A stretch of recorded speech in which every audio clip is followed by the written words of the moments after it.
कौन सा खानदान असल में गरीब है?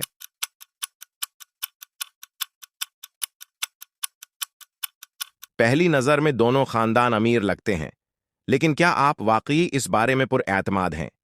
जरा गौर से उस मंजर को देखें। मैं आपको सोचने का मौका देता हूं। इस वीडियो के आखिर में जवाब जाहिर किया जाएगा। चीलेंग नंबर 2। क्या आप उस तस्वीर में छिपी हुई नंबर चित्र को ढूंढ सकते हैं?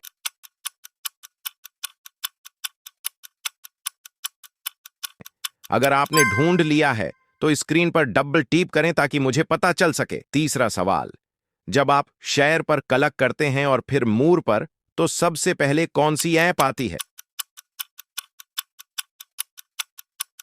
मेरा अंदाजा है कि मैसेजेस ऐप ही होगी। और वैसे अगर आप मुझे फॉलो करते हैं तो मेरा सारा बाल गरने लगता है। चौथा सवाल, कमेंट बटन को दबाएं और थामे रखें, फिर अपना पसंदीदा इमोजी मुंतखब करें। मेरा ख्याल है आपने यही वाला चुना होगा। आखिरी सवाल, क्या आप इस तस्वीर में छिपा हुआ नंबर तलाश कर सकते हैं? होशियार रहें, ये आसान नहीं है। अब जवाब सुने। दाएं तरफ वाला खानदान असल में गरीब है। अगरचा है बड़े लोग अच्छे कपड़ों में हैं, लेकिन बच्चा नंगे पांव है और पुराने फटे हुए कपड़े पहने हुए है।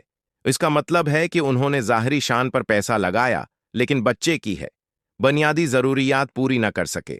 कभी कभार सबसे बड़ी हकीकत सबसे छोटी तफसील में छिपी होती है। अगर आपको ऐसे पहेली वाले वीडियोस पसंद हैं तो फॉलो करना न भूलें।